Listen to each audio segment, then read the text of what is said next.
Acara ini dipersembahkan oleh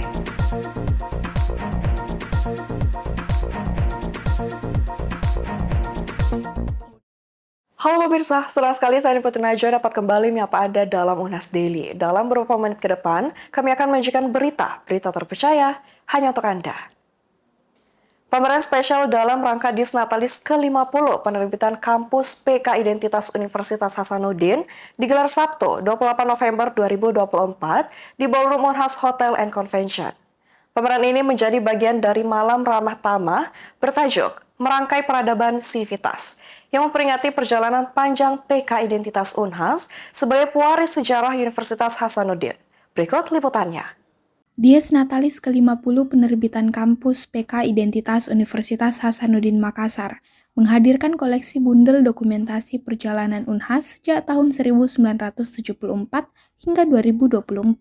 Kegiatan ini digelar Sabtu 28 November 2024 di Ballroom Unhas Hotel and Convention. Ketua Penyunting PK Identitas Unhas, Dr. Ahmad Bahar STMSI, mengungkapkan jika pameran ini merupakan kali pertama diadakan sebagai bagian merayakan setengah abad penerbitan kampus Identitas Universitas Hasanuddin.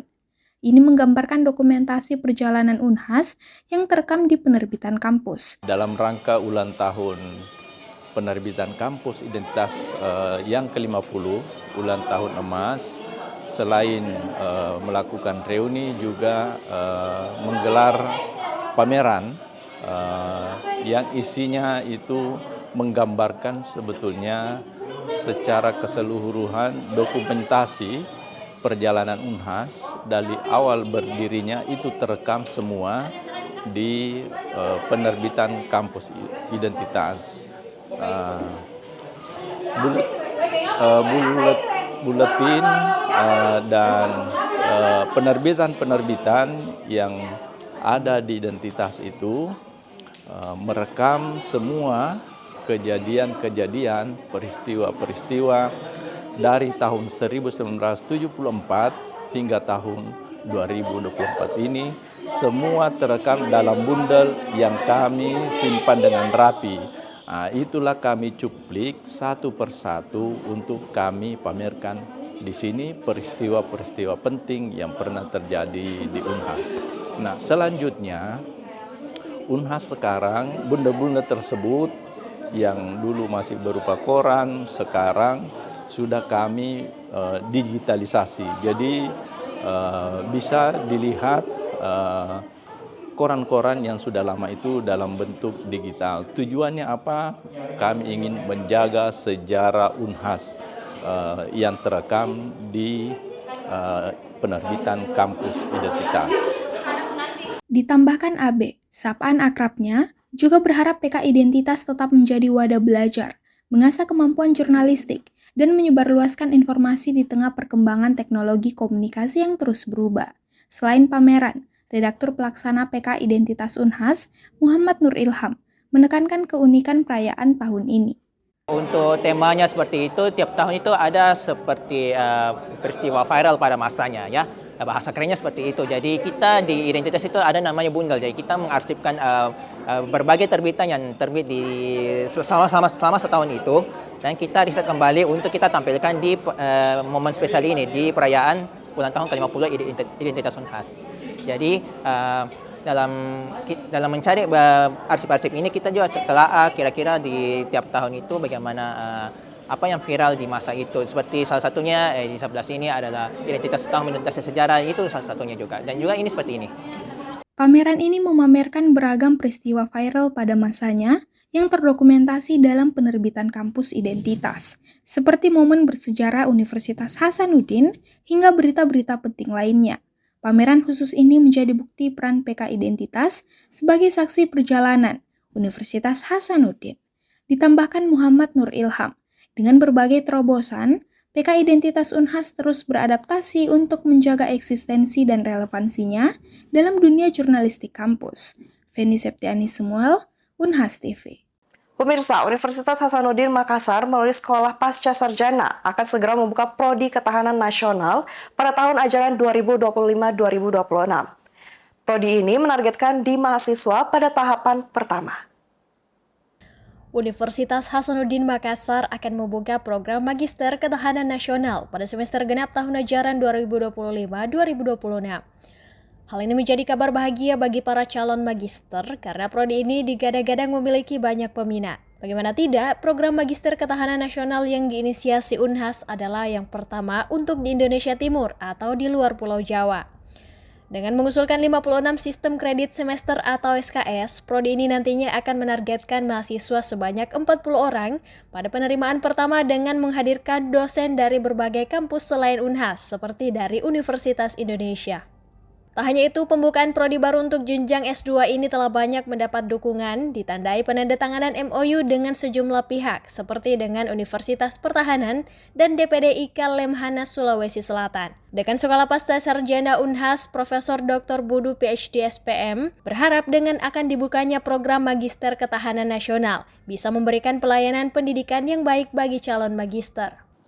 Kalau kita melihat perjalanan dan progres, mulai dari pembentukan task force, kemudian benchmarking ke UI, kemudian ke Lemhanas, termasuk yang terakhir kita sudah melakukan MOU dengan Universitas Pertahanan dan melihat progres dalam persiapan perangkat-perangkat pembelajarannya termasuk kurikulum dan sumber daya manusianya, dan mengingat pengalaman membuka program studi lain, maka kami berbesar hati semester depan, semester genap tahun 2026-2027, itu kami sudah akan mulai membuka untuk penerimaan angkatan pertama.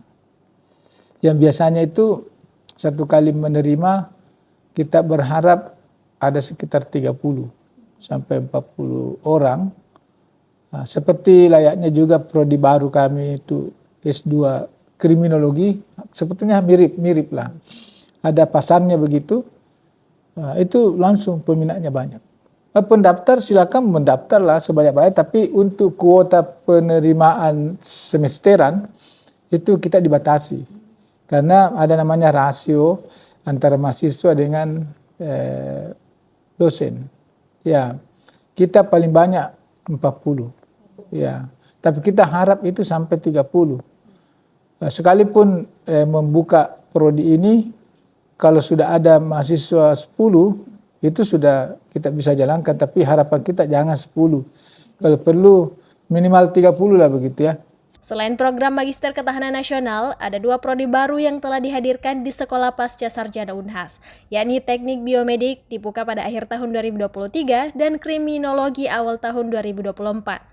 Sementara 2 lainnya yang juga dalam tahap proses adalah Manajemen Pendidikan serta 1 program doktor yakni Transportasi. Zulkarnain, Zahra Sabita Suceng, Unhas TV.